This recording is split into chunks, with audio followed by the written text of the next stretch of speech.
Okay. Ready? In Yeah. 5, 4, 3, 2, 1. Hey there, spiritual dope. On here today, we've got a very special guest. We've got Raine Dalrymple. Did I say that right? Did I do it You right? certainly did. Yeah. Oh man, good. It's got a spelling that it was confusing me, Rain, and so thank you for I've butchered quite a few names coming on these, Well, and what I'll do is and you'll notice in my book I just write Raine Dal yeah. because it's way easier. Do me a favor. What's the origin of that last name? Like, where's that I from? believe it's Scottish, and I think there's some English and French in there. Okay, Yeah. okay. Yeah. Good to know. Good to know. So, Rain, you and I, you're an author, you're a teacher, you're a number of things. But like, if for this podcast, what would you tell people? How would you describe yourself? Mm, I would say that, I spent a little over 2 decades in education and in the helping profession, working with all genres, like persons with disabilities, daycares, ex-offenders, women, men. There isn't really, any genre I haven't worked with. I don't think. And so now I've taken all of that information and that growth on a professional level, as well as my own personal growth in my own life experiences, and I've pulled that all together. So I would basically say that I'm, an author, content creator, visionary. That's good for now. There's lots in there, and intuitive. No, for sure. I love it. I love it. Thanks. It's sometimes like sometimes the bios that we share back and forth, they don't really catch the essence of who you really are, like all the time, right? They read well, but sometimes Yeah. like, who are you really, right? And I actually, to tell you the truth, I hate writing them because it's like, okay, how much do I say I do and how much do I leave out? Because it can tend to go on and be dry, and you're like, for sure. yeah, you don't want to hear all of that, right? Well, it all depends. Like I said, Yeah. when it's in writing, it's I think you can take it in a little bit faster, True. right? Yeah. And then like when you how can you be concise enough to just deliver the essence of who Rain is, right? Yeah. So thank you. I Yeah, for appreciate sure. it. And we're all we're in this evolution. We're maturing and we're growing in everything we do every day, right? So what we were yesterday, we may be something different tomorrow. So yeah. Absolutely. No, I couldn't agree more. So I'd like to start these off with the whole idea. You said you're an intuitive, and you've seen angels, and so you're no stranger to kind of opening yourself up and connecting to source. And I'm going to ask you to do that, to share a message right now to a listener that could only come through you today, right now in this moment, through source. What's that message today, Rain? I'd say the message would be to believe. That would be the biggest thing that you can do, not only for yourself, but for the people in your lives, and also for the angels and the universal source that exists. So to what end? So if I believe in that, and for myself, I like that, and for the people, right? How does that extend to people? Well, really, what it's saying is that it doesn't matter, what faith you come from, what religion you believe in, and let me just say they're in the benevolent realms, not in the malicious realms. Although it is all energy, it's all the same energy. Energy is energy, and it's alive. But what we really want to understand in our own awareness is that we're not alone, right? We're not here alone. We're not, even when we are alone, we're, say, living in our apartment by ourselves, we're never truly alone, because we have source, which is God's source, the divine, whatever you want to call it. I mean, again, those are labels, right? And we're language people, right? So we have to attach some kind of a word to it. But source is source, and source is an energy that is a superpower. is a super conscious power source.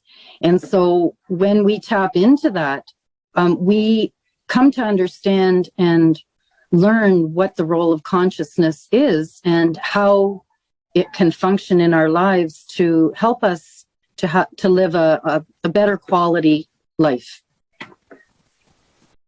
You hit on a lot of good things in there, right? Obviously, right? You hit on especially the benevolent realms, right? Just trying to see what kind of good source can bring to us, right? And especially if we believe in source as being benevolent, we can do that for ourselves and for others. Mm-hmm. The idea of not being here alone, just as you spoke about, not only being connected to source, but potentially angels or others, right? Mm-hmm. Always interesting to hear that we as humans can only see like less than 1% of natural light, anyways, or the full spectrum. So there's 99.99% that we're missing out on. And you hit on too, like, what is the role of consciousness? What is, and, I know that this is something that's, going to be big for you in your book and in Sight Beyond Sight is consciousness. How would you, what would you say consciousness is? Because I'll just give you kind of like where I get twisted. I still get twisted on it, right? Like I'm always like, consciousness of what, right? Like when I'm conscious of something, I'm aware of something, and what that something is can be any number of things. But then when we refer to, you and I in this conversation, consciousness, we're speaking of this greater consciousness, this collective consciousness. Right. What are we saying, or what are you saying and when you say it? Well, consciousness is the ability to be able to see that there is more to us than, you touched on it. You talked about the human condition, right? In a sense, you said our humanity. So yeah, we can go about our day and we can live our day, no problem, without being fully conscious that there's something more out there than what we're seeing. Because we have to remember that we're living in the 3D world, which is, we believe in what we see, right? We see the table in front of us. We see everything in the materialistic world. And so that's what 3D basically is. It's living in that cerebral world, like our left brain perspective. So, strategy, logical, that sort of thing. When we're talking about consciousness and becoming awakened to it, now we're starting to see more than what's in front of us, more than just the table in front of us, more than the room that we're able to see in a spiritual realm. And we're able to hear, feel, see, and sense spirit, right? So it's all about when we are able to do that. First of all, we want to become aware of it, and we become aware of it being introduced to it in a lot of ways. Some people are introduced to it, by attending a church revival. Some people are introduced to it by sitting in a sweat at a sweat lodge. Some people are introduced to it by, just surviving a vehicle accident. There's a lot of ways that we're introduced to it. Some people are born with that psychic intuition. I'm sure you've heard of that. And your listeners have heard of people talk, Sylvia Brown and those sorts of people that said they always knew since they were 3 or 4 years old, and they were getting messages. My recollection I didn't really start feeling that happening for me until my 20s, and I talk about that. Yeah, I think in your story, right, you mentioned though that you had something occur when you were younger, but you didn't recognize it until later in life. Let's talk a little bit about that, because as you're talking about the introduction to it, right? Yeah. What is your story? I didn't go deeply into a lot of the trauma that I experienced in my life in the book, because that wasn't the object of the book. I do talk about trauma. I do talk about difficult times, but I always want to bring that back around to, okay, yeah, that happened, shit happens, but how can we fix it? What can we do to change that? What can we do to change those blueprints that happen to us, in those childhood years? Or if, say, a woman is, raped when she's, going out to her car in the grocery parking lot, or, there's things that happen in life that are not very nice and they're pretty ugly. So what happened to me when I was about 5, I had a trauma happen to me, and I just remember feeling my soul lift off my body, kind of like come forward a bit, a couple of inches, and then lift up out through the top of my head. And I'm sure some of your listeners have heard of people that have died on the operating table and had that similar type experience. And I just remember I slipped through the crack in the ceiling. And when I did that, I was out into the other room, and I could see all around, but I couldn't hear anything. It was like I was buried in this hole, and I could not hear anything. It just, there was no sound. It was just like dead air. And then I slowly, I don't know how long I was in that state, kind of floating. And then I went back through the crack and slipped back into my body. And so nothing really, paranormal happened to me for many, many years that I can recall, until my 20s. I started questioning why I was here, questioning my purpose, trying to understand there's got to be more to life than this. And as I started opening myself up, right, in that awareness, then I started having a lot of these really strange experiences. And so that's sometimes how it can happen. A trauma can trigger us to have an experience. And then that then opens up what is often known as the threefold flame, which is within us. So when we say, yes, there's something else out there in that big old universal world that is all empowering, it's also within us. And that's why it's so important for people to read my book, because they're going to get it. When they read those stories in there, they're going to go, oh, okay. Whether you've had no experiences ever in your lifetime or you've had experiences, there's going to be something in there for everyone. They're going to get it. And they're going to go, yeah, I actually have felt that warmth, burning inside of me. Or when I lay down to meditate, I can feel that energy, that flame that's alive within me. And that's the connection to, that super conscious divine that we know, that we call God, most of us. Yeah, no, that's awesome, right? A couple questions I have in there. Let's, I guess, kind of walk it backwards. And listen, I agree. At least, having felt that warmth, and having been in that scenario, that's just a wonderful connection that you can experience in so many different ways. So if you're teaching people how to do that through your coursework, that's amazing, right? I think that's highly valuable, and we'll talk about some of the benefits of that as we kind of move forward. But I'm not familiar with the threefold flame. What is that? That's a Christ consciousness experience. So it's an energy source of God. And so it's the threefold flame of love and light and power in a positive way. Okay, no, thanks for sharing that. I'd never heard about it. So I like the imagery and kind of the application. And again, you pull them all together, then you've kind of got this it's kind of like a inner sun, as it were, right? Exactly, yes. So, and you've also made reference to a couple of times, even before we got going, paranormal experiences. And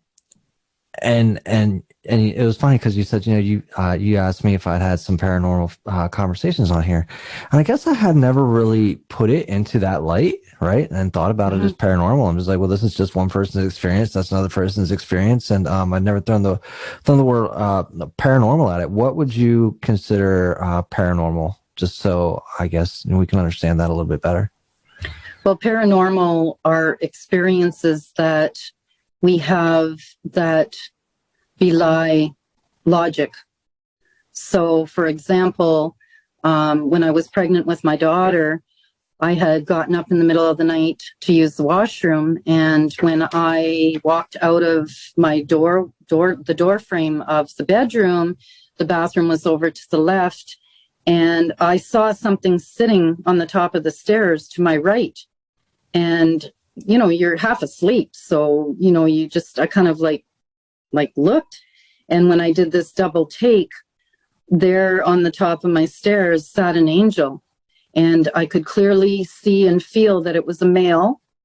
His back was to me, and I could see the wings and the white. And then, as quickly as I looked, he was gone.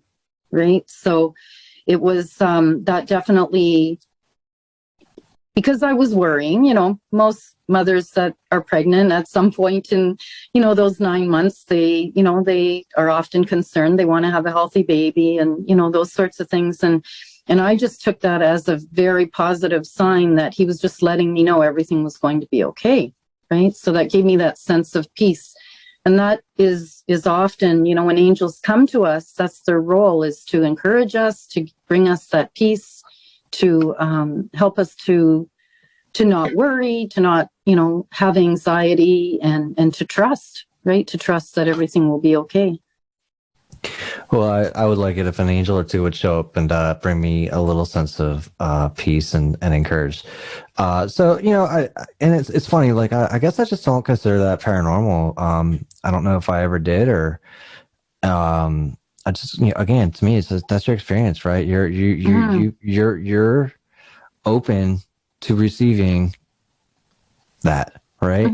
And so you're capable of it, right? If you're open to it, then you're capable to see it, receive it, and for you, it's easier to believe, right?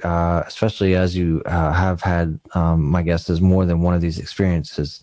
Now, as you're, so you're in your 20s, you had the introduction to kind of source and these experiences when you were much younger, and now it's happening much more often, and you're in this kind of educational, organizational space. You're a professional, right? Actually, not yet, because at that time I was raising my children, so I was home with the kids, and I was, doing laundry and making meals and that sort of thing. So I think it was the perfect scenario for Source to come to me in all of these different ways. Visions. I was starting to have visions, just like, I'd lay down to, go to bed at night, and all of a sudden just visions would start happening to me, and I'd open my eyes and then I'd close them again. Same vision would continue to happen until I let it play out. So, it caused me to, question what's going on. First of all, why me? Why am I having these visions? And to try to understand what the message was as well, right? So, I started charting my dreams to better understand what was going on in my life. And, it was really just, it was a school, essentially, from, the divine was passing on to me to go through this, so that I guess at some point I could do this book and share it with people. Right. So, a big part of what we like to do here is understand, right, how, just again, in your story, how were you able to incorporate, I guess, your connection to source and spirituality, I guess, after you raised your children or got back into the workforce? Like, how did you merge the two worlds, right? How did you merge the spiritual world with, like, hey, I got to show up at work today, pour this cup of coffee, and type my TPS report? Right.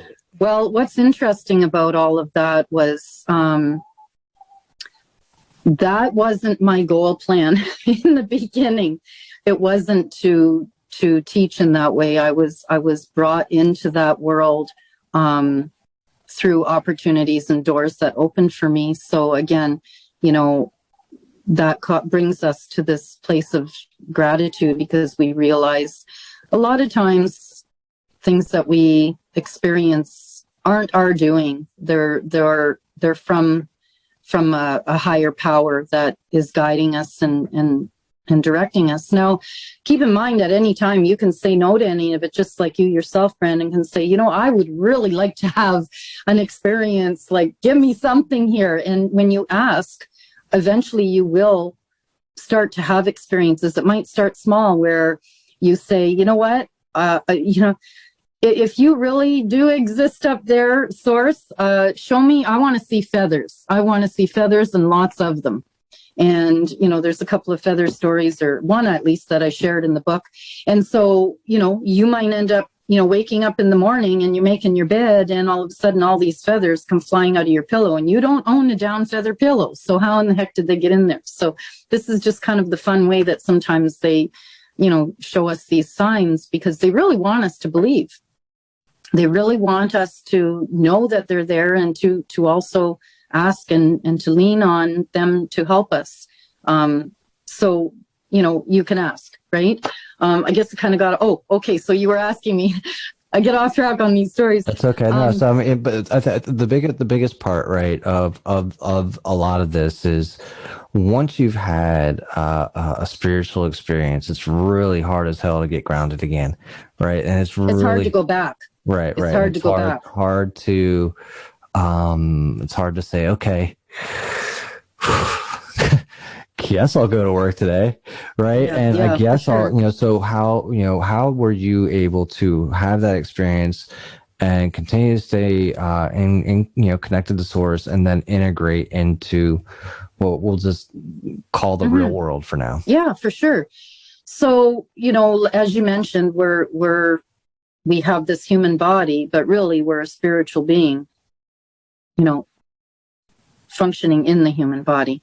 So, you're going to work, and you're taking care of youth, or you're when I was at the time when it's, started progressing and I started incorporating it, I was working with persons with disabilities. So when you think of it, it was very helpful in a sense, because it really helped me to interact and relate with the girls much, much easier than if I were functioning out of this real world mentality. And then fast forward, down the road, and working with children, and, they're just like everything is amazing to them, right? And they're just bundles full of love. And then, working in, helping people with life skills. So now you're incorporating the imagination, you're incorporating creativity, you're incorporating all of these wonderful tools and skills that are opening and awakening the people that you're teaching. So for me, it felt like it was very easy to incorporate the two, because now you're living that world, like you're living in that world. You're living that life. You're incorporating the two in your own life, into your own world. And so then it therefore becomes very easy to talk to other people about it, and to share, and to help them to see their own value, as a spiritual being. And I don't mean religion. That's not what I'm talking about. Just as a person that can see possibility in their own lives, right? Absolutely right. How can we show someone the greatness that's within them, right? And exactly. and not in a sense. I recall when I first started into this space, right? Feeling this way, and feeling that everybody has that within them, right? Everybody's got it. And I recall going to I was at a convention. And I was talking to people. I was like, well, we can talk about what it feels like to step into the greatness of who you are. And man, the looks I was getting, and the people were That's like, yeah, amazing. they're like, oh, what are you talking about? And I was like, and as there's an uncertainty to believe that there's greatness within you, right? Or what you're even doing, or there's an uncertainty to recognize that what you're doing today, right now, in this very moment, is great. Yes. Right. So I think it's very shameful that, that we can't see this for ourselves. Right. And it's amazing that you shared that with those people, because I mean, essentially, if you look across the world right now, like, many people are still asleep, even after this whole year of the madness that's gone on. People are still asleep. Yeah. So I think here's what kind of sucks in my mind is that we're also we're in the midst of like this quote unquote woke culture thing too, and I think that there's this like woke culture to, I think racism and schism, right? And then there's also this woke culture of spirituality, wokeness, or awakening. But then there's also this idea too, Raine, just kind of bear with me. So I hate the idea that, like, now we say, awakening or something like that, it gets kind of tied in. It's tied into that. So now we got to disassociate from like kind of the headlines in the media to discern that what we're talking about here is like a spiritual awakening, or awakening, not even a spiritual awakening to the greatness of who you are. I really like that. Yeah, right. That's more accurate. Awakening to who you are, and accepting that.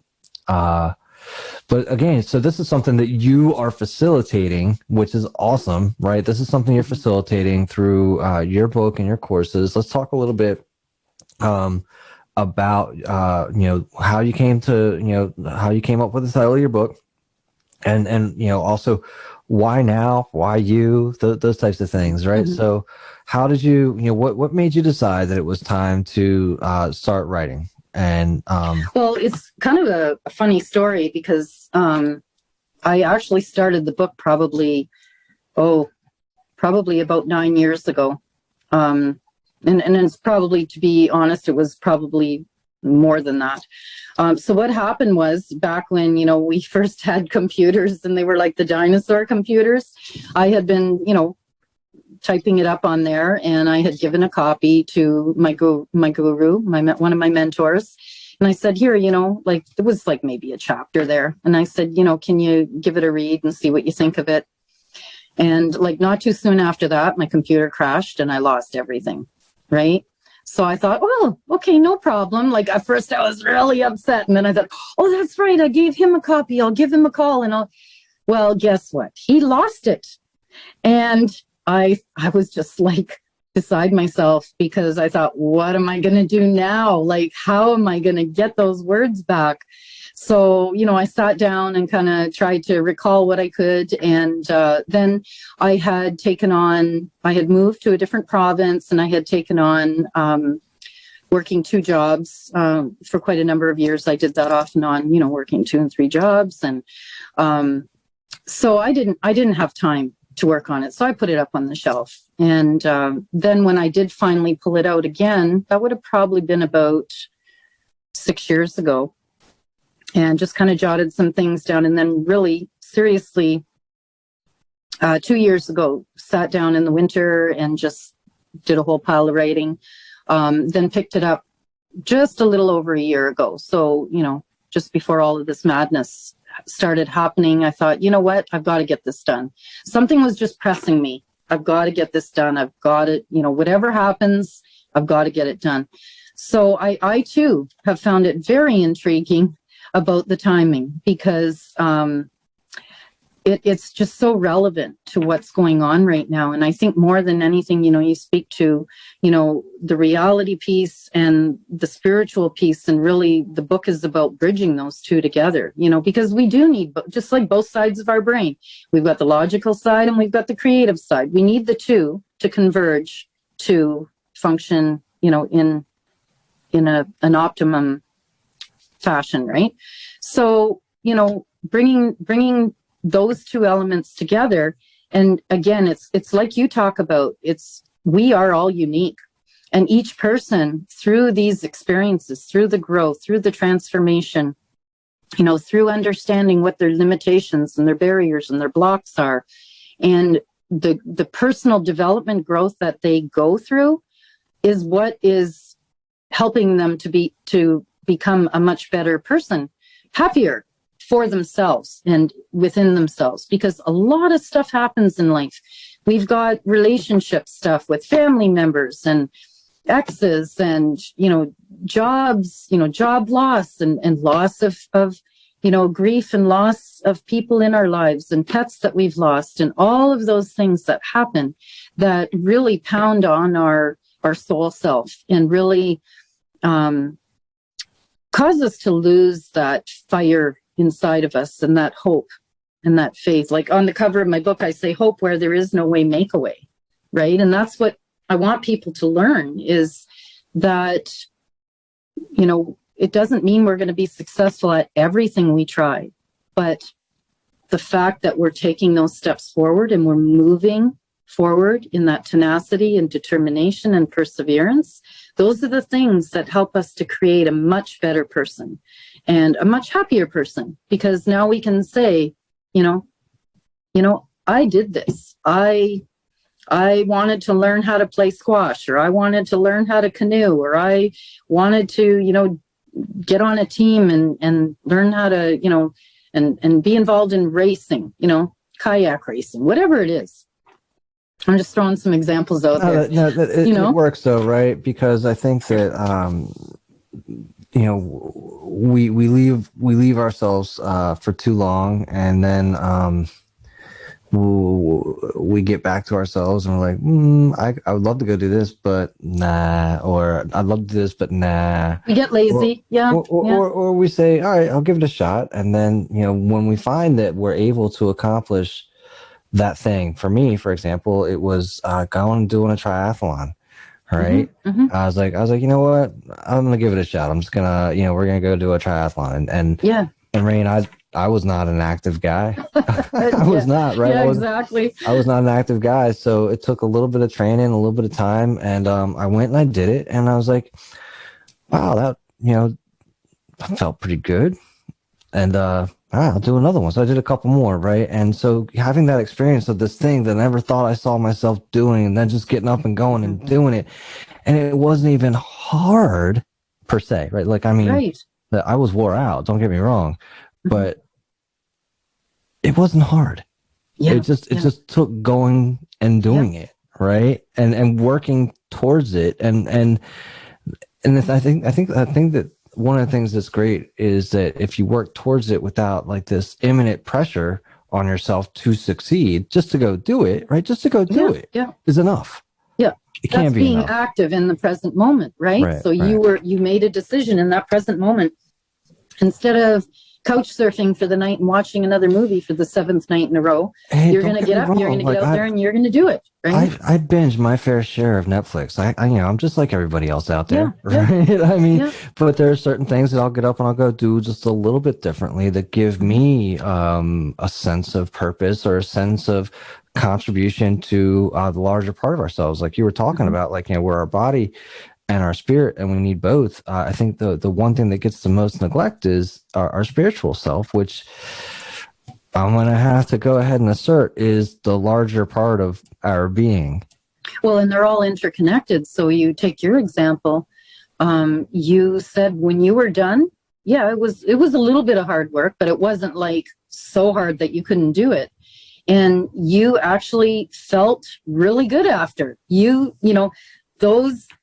were alive. You felt alive. You were in that present moment, and you showed yourself with determination and commitment. You can do it. So that really, it can feed the ego, but in a positive way, right? But it fed that whole aspect of who you were, and you looked at yourself and you went, wow, I did that, right? I actually accomplished it. And it gives us a better sense of who we are, and that we can achieve anything that we set our minds to. It's just to follow through, right? Right. Yeah, it's pretty much just to follow through and just to go do it. So you've got storytelling and some practical thoughts and some other, awesome stories inside of Sight Beyond Sight. You're going to walk the people through, you're going to walk the reader through some journeys and some specific stories that will help them kind of come alive and recognize that they too absolutely have what you're calling the threefold flame within them, right?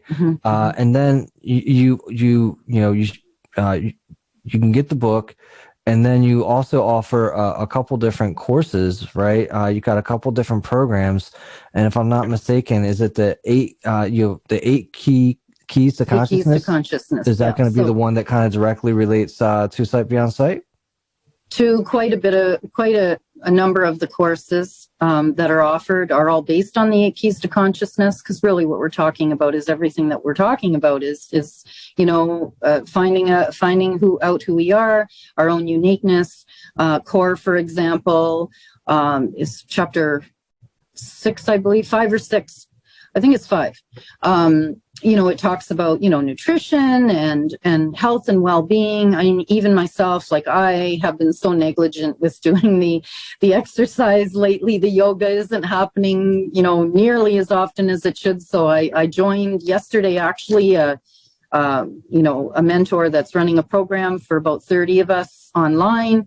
And so now, I've got that commitment, right? The commitment to, just as you committed to doing the triathlon, I've got that commitment now.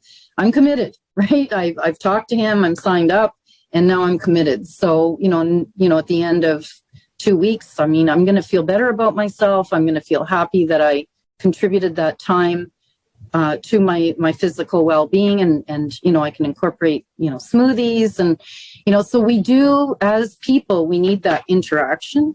We're finding that out big time in this last year, that we need that interaction with people. We need to be interactive. So I have many programs actually that I run, and if people want to connect with them, all they have to do is go to my website, sightbeyondsight.org, and I'm just starting to upload those onto, there's a couple on there now, but I'm just starting to upload those onto the website so that people can, whatever they need, they can get one-on-one coaching and support with me, because truly we are all so unique that I do really like to have a free discovery session with everyone that calls or contacts me, via email, because I want to know where they're coming from and what they need. There's no sense in me sitting and spieling out a bunch of stuff that, are my suggestions if it's not going to help them. So what I do is I combine that intuitive piece. So, I do the angel card readings, but I also intuit. I just grab it from this, my guides, and walk them through, interact with them to find out what it is they need.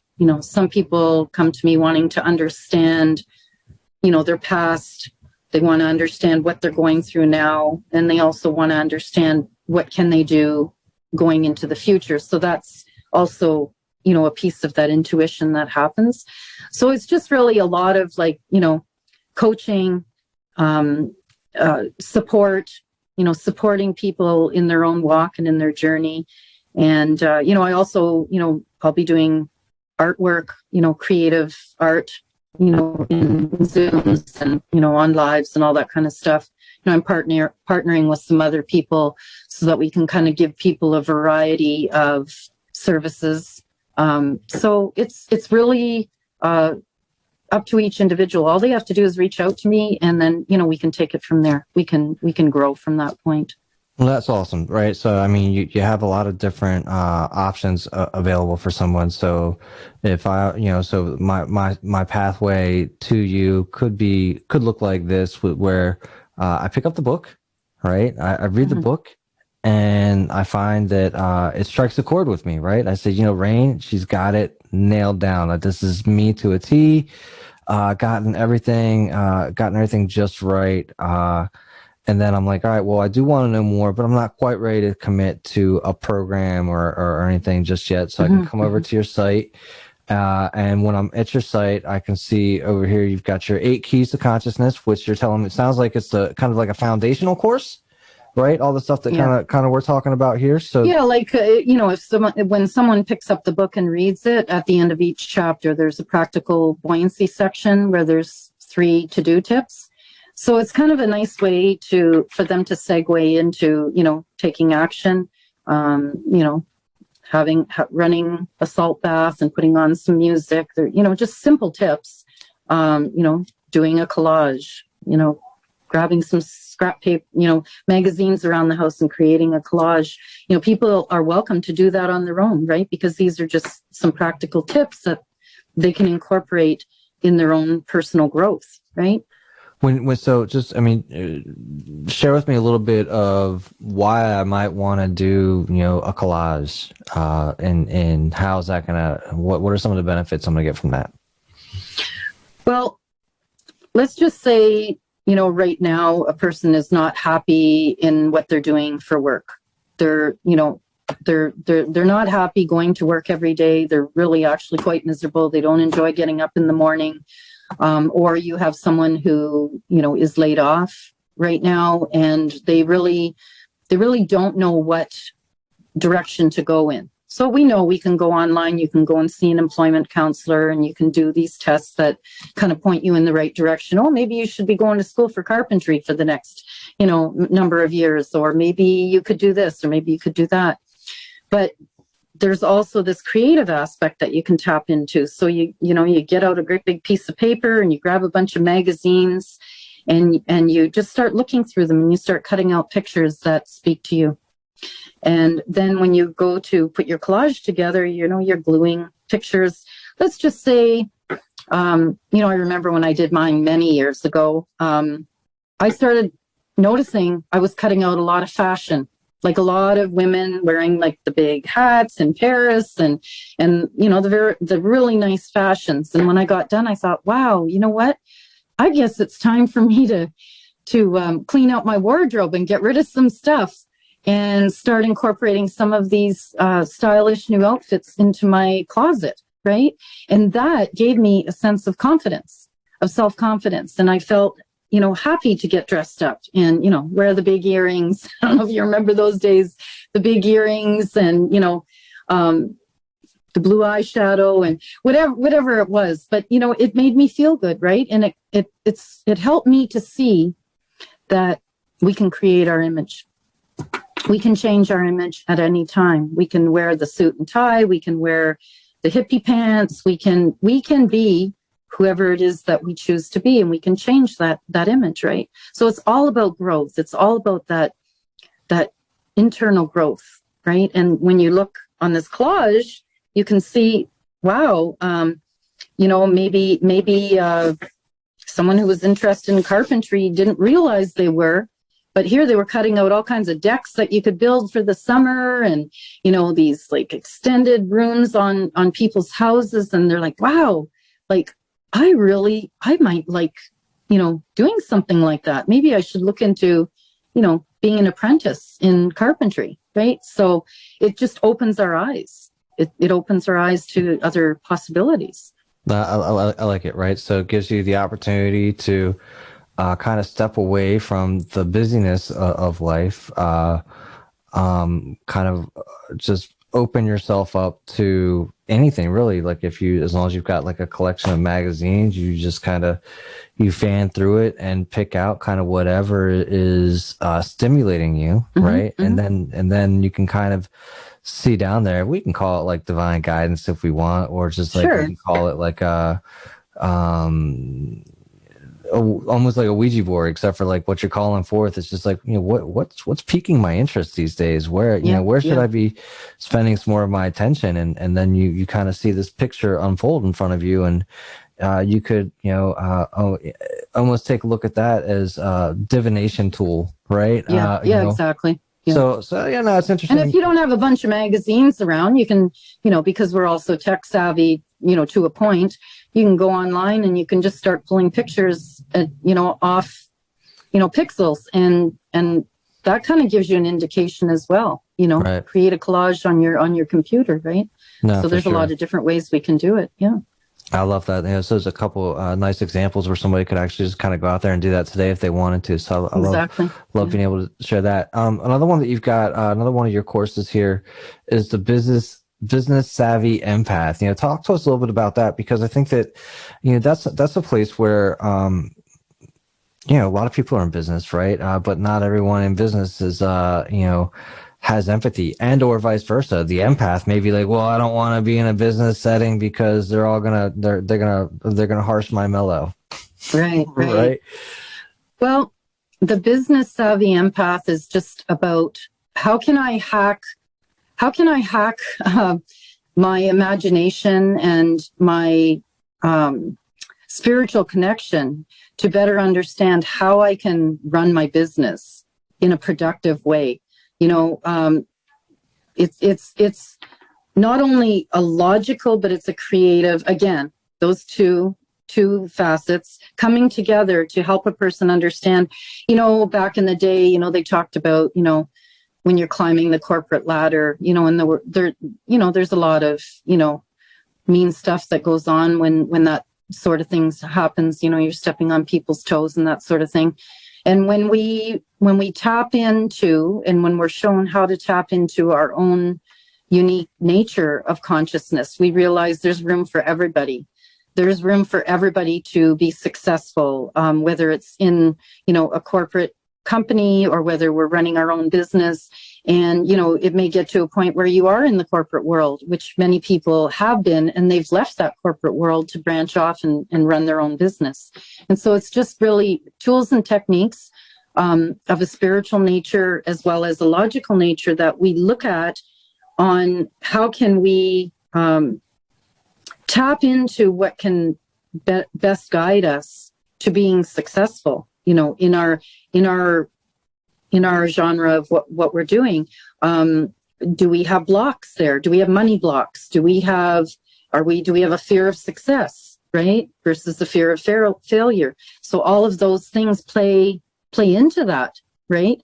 And just helping a person to personally develop themselves, which obviously affects our business world, right? Because, it's about walking the talk, right? So whatever we're doing in our personal world, if we're sleeping until noon and that's okay if that's your schedule. Some people are just not morning people and they want to sleep until noon and then they're up till midnight running their business because of the nature of it.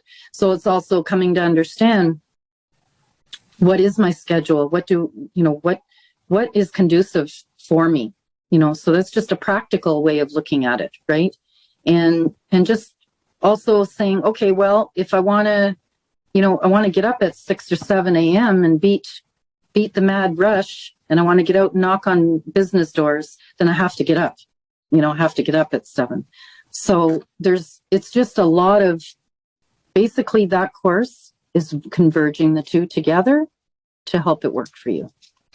No, and I think that's a great one, right? For especially as we talked about earlier, is once you kind of hit that spiritual high, it's really hard to come back down, right? And then so it sounds to me like this would be something that would help somebody that's hit a spiritual high, and it's like, all right, let's get you reintegrated. Let's take some of what you're learning here, of what you're feeling, and help you to integrate that into your daily work life and apply it. Right? Yes. Yeah. And that's huge, because I don't think there's a whole lot of that out there. So thank you for being one of the people that's trying to get people to recognize that in themselves, clear right? That path, yeah. Help them to clear that path. And I mean, we know it's changing. We know that the dynamics of work are changing, and the numbers of people working online has massively increased, and it will continue to grow. So, some people don't even know what they want to do yet. So, connecting with me and us just, hashing over things and, doing some strategizing and incorporating that intuition, that can help to lead them into and onto a path that would be productive and satisfying for them to experience. Fulfilling, right? We're all looking for fulfillment. I mean, that's the gist of all this, right? The gist of the podcast is that in of itself, right? How do you, again, take your, you know, your spiritual self or integrate spirituality, material, you know, all of it for a more fulfilling life, right? And that's, you know, so that sounds like what you're sharing out there as well, and trying to get, you know, people awoken to the, you know, again, awaking to the greatness that they have within, or at least, you know, be aware of it at least. Yeah, right. You know, recognizing the light within, the passion within, the whatever, you know, whatever gets you up, you know, right? Whatever's going to ignite you. Right, ignite you, and then, you know, kind of continue to fan that flame in. I would imagine a controlled way, right? In a way that says let's direct this towards a positive outcome and a good way for you to go forward, right? Because I think that we see a lot of that too, where again you get so high you never come back down, right? And you know, you're not able to apply that, bring it back down, and share it with the rest of the world, and it gets kind of lost in the ether, right? So thank you for you know, writing the book. Thank you for creating these courses. Thank you so much for coming on the podcast today to share you know, what it is that you're creating and bringing into the world today. Where should I send people to connect with you, Raine? Well, obviously they can go to the website, sightbeyondsight.org. They can email me at sightbeyondsight222@gmail.com. They can also give me a call or shoot me a text at 306-980-7758. Any of those ways that they want to reach out is fine. I do have some books left, not many now, from the pre-sale package I bought, and I'll be ordering more of the books so they can get the book directly through me. So all they have to do is message me and I can get it out to them right away. And they can also find it through Friesen Press, the Friesen Press bookstore, and also through Amazon. My understanding, Amazon has the price marked up a bit, about $8, I think. So whatever way that they, you know, see fit to order it. They can also get the ebook through me directly. And if they do decide to sign up for, you know, the membership packages that I have, the monthly membership packages, which are basically a $120 package for $49.97, they can get the ebook free. Oh, nice. So I've got a lot of incentives out there. Yeah, sounds like you've got a lot to offer. And you know, for anybody that's listening in today, listen, I think that, you know, Raine's got some really great materials out there that are really going to help you to open up to yourself, and then also be able to apply it to wherever it is that, you know, you're guided to. Yeah. So, thanks so much for having me, Brandon. I really enjoyed it. Absolutely. Happy to have you on.